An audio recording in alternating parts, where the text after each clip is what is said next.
શિયાળામાં આપણે તંદુરસ્તી સારી રહે તે માટે ખોરાકમાં બાજરી, જુવાર, મકાઈ અને રાગી જેવા ધાન્યનો ઉપયોગ કરતા હોઈએ છીએ. તો આજે આપણે ફક્ત 10 મિનિટમાં બનાવી શકાય તેવો ટેસ્ટી અને હેલ્ધી જુવારનો ખાટો લોટ બનાવીશું.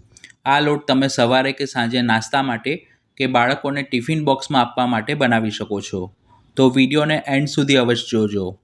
3 થી 4 વ્યક્તિને સર્વ કરી શકાય તેટલો ખાટો લોટ બનાવવા માટે મોટા મિક્સર જારમાં 2 કપ જુવારનો લોટ લઈ તેમાં 1 ચમચી જીરું ઉમેરીશું અને તેની સાથે તીખાશ માટે 1 ચમચી વાટેલા લીલા મરચાં અને 1 ચમચી આદુની પેસ્ટ ઉમેરીશું.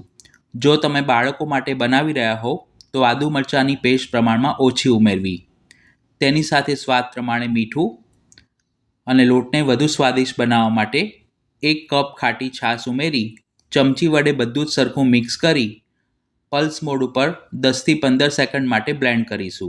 જો તમારે જુવારના લોટનું ખીચું બનાવવું હોય તો છાશના બદલે તમે પાણીનો પણ ઉપયોગ કરી શકો છો. જુવારનો લોટ ગ્લુટેન ફ્રી હોવાથી આ રીતે બધું મિક્સરમાં બ્લેન્ડ કરીએ તો તેના ગાંઠા નથી રહેતા. હવે તેમાં 1 કપ પાણી ઉમેરી મિક્સ કરી તેને ફરીથી થોડીવાર માટે બ્લેન્ડ કરીશું. જુવારના લોટમાં પ્રોટીન, આયર્ન, ફાઇબર, મેગ્નેશિયમ અને એન્ટીઓક્સિડન્ટ સારા પ્રમાણમાં રહેલા હોવાથી તેનું નિયમિત સેવન કરીએ તો બ્લડ શુગર લેવલ કંટ્રોલમાં રહે છે. આ રીતની મધ્યમ ઘટ પેસ્ટ તૈયાર થાય એટલે લોટને વઘારવાની તૈયારી કરીશું.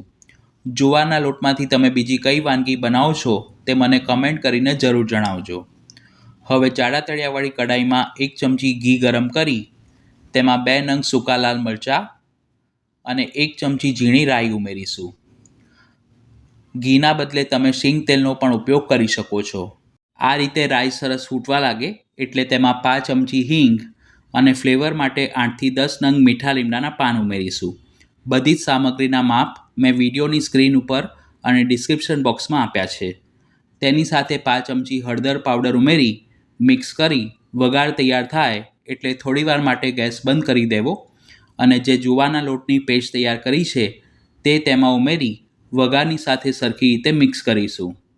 મિક્સ કરવા માટે તમે લાકડાનો તાવેથો, વેલણ કે આ રીતના હેન્ડ બીટરનો ઉપયોગ કરશો તો જુવારના લોટના બિલકુલ પણ ગાંઠા નહીં પડે. જો તમે હેલ્થ કોન્શિયસ હો અને તળેલા નાસ્તા ખાવાનું એવોઇડ કરતા હો તો આ રીતનો જુવારનો ખાટો લોટ બાફી તેને સવારે બ્રેકફાસ્ટમાં લઈ શકાય છે. મિક્સરમાં થોડી પેસ્ટ ચોંટી રહી હતી એટલે તેમાં અડધો કપ પાણી ઉમેરી તેને પણ એડ કરી મિક્સ કરીશું.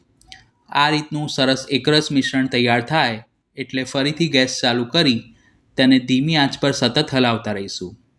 અત્યારે આપણે 2 કપ જુવારના લોટની સાથે 1 કપ ખાટી છાશ અને 1.5 કપ પાણીનો ઉપયોગ કર્યો છે.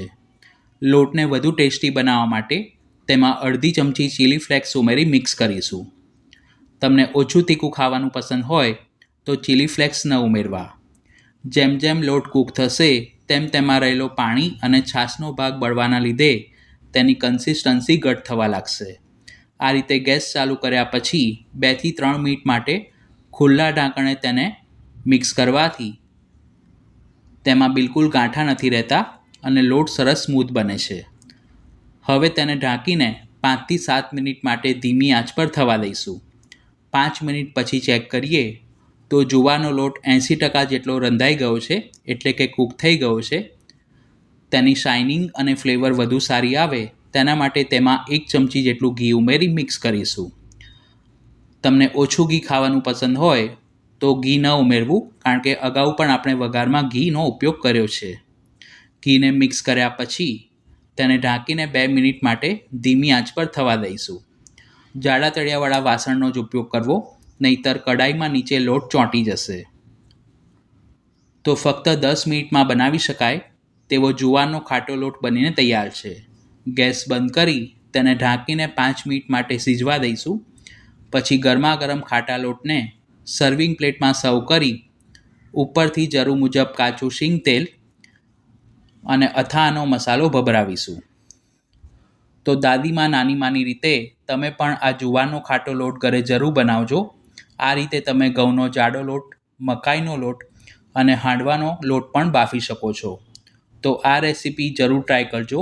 વિડીયો પસંદ આવી હોય તો તેને લાઇક અને શેર કરવાનું ન ભૂલશો. ચેનલ પર પહેલી વાર આવ્યા હો તો તેને સબસ્ક્રાઈબ કરી બાજુમાં આપેલા બેલ આઇકોન પર ક્લિક કરજો. તો ફરી મળીશું એક ઉપયોગી રેસીપી સાથે. Thanks for watching this video.